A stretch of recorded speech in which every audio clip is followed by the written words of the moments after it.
کہ ایک بادشاہ کو پتہ چل گیا کہ ایک آدمی نے بڑا اچھا باغ لگایا ہے، خوبصورت باغ ہے، مالٹے کا، کنوں کا باغ، بڑا پیارا۔ بادشاہ نے کہا ذرا جا کے دیکھتا ہوں۔ بادشاہ سلامت باغ دیکھنے آئے تو اب وہ مزدور آدمی تھا، عام آدمی تھا جس نے باغ لگایا، کسان تھا، اس کو کہا کہ چند کنوں توڑ کے لایا تو بڑے پیارے لگے، ایک دو اور لایا، کھائے، بڑے میٹھے، بڑے پیارے، بڑے توانا، بڑا مزہ آیا۔ تو بادشاہ کے دل میں خیال آیا کہ اس پہ قبضہ نہ کر لوں باغ پہ۔ ہمارے ہاں نا کرائے پہ دکان دیتا نا مالک، تو جب کسی غریب کی چل جاتی ہے کہتا ہے تو خالی کر، میں نے خود ڈال لی ہے، چل گئی نا اس کی۔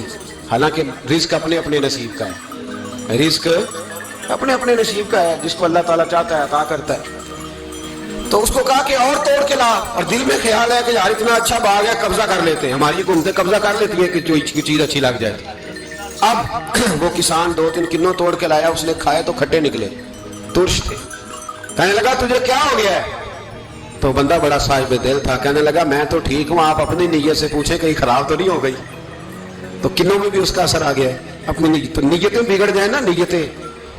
اب ایک بات کہنے لگا ہوں، غور سے سننا، جب تک دو بھائی اکٹھے کاروبار کرتے ہیں، نیت ہوتی ہے کہ ہمارا گھر چلے گا، تب تک اللہ برکت دیتا ہے۔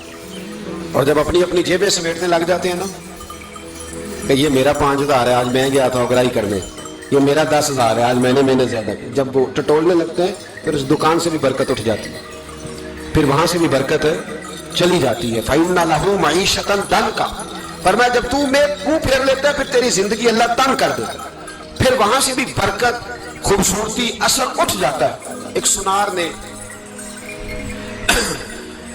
گلی میں ایک یتیم چھوٹے سے بچے کو گھومتے دیکھا تو سنار بے اولاد تھا، بچے کو اٹھا کے گھر لے آیا، 18 سال اس بچے کی پرورش کی، اس کو پالا پوسا، جوان کیا۔ سنار کے پاس وہ دکان پہ چلا جاتا، وہ کئی دفعہ دکان پہ رہتا، کئی دفعہ گھر میں رہتا، ایک دفعہ وہ دکان پہ تھا، بچہ گھر تھا، 18 سال کا جوان، اس کی بیوی اکیلی تھی، وہ جس نے ماں بن کے پالا تھا اس نے اسی پہ حملہ کر دیا، اس کا بازو بری نیت سے تھاما، بیوی چیخی، تھوڑی دیر گزری تو وہ نوجوان پیروں میں بیٹھ گیا، کہنے لگا اماں پتہ نہیں مجھے کیا ہوا۔ شام کو سنار آیا، بیوی چیخنے لگی، چلانے لگی، کہنے لگی آج عجیب بات ہوئی، جس کو میں نے جگر کا خون دے دے کے پالا اسی نے گندی نظر ڈالی۔ سنار محو حیرت ہے، بیوی کا خیال تھا کہ لٹھ اٹھائے گا، ڈنڈا اٹھائے گا، نوجوان کو مارے گا، لیکن وہ رونے لگ گیا۔ اس نے کہا آج اس نے میرا بازو تھاما ہے، جانے کیا کیا ہے؟ پریشان ہونے لگ گیا، سجدے میں گر گیا، کہا تو بتاتا کیوں نہیں؟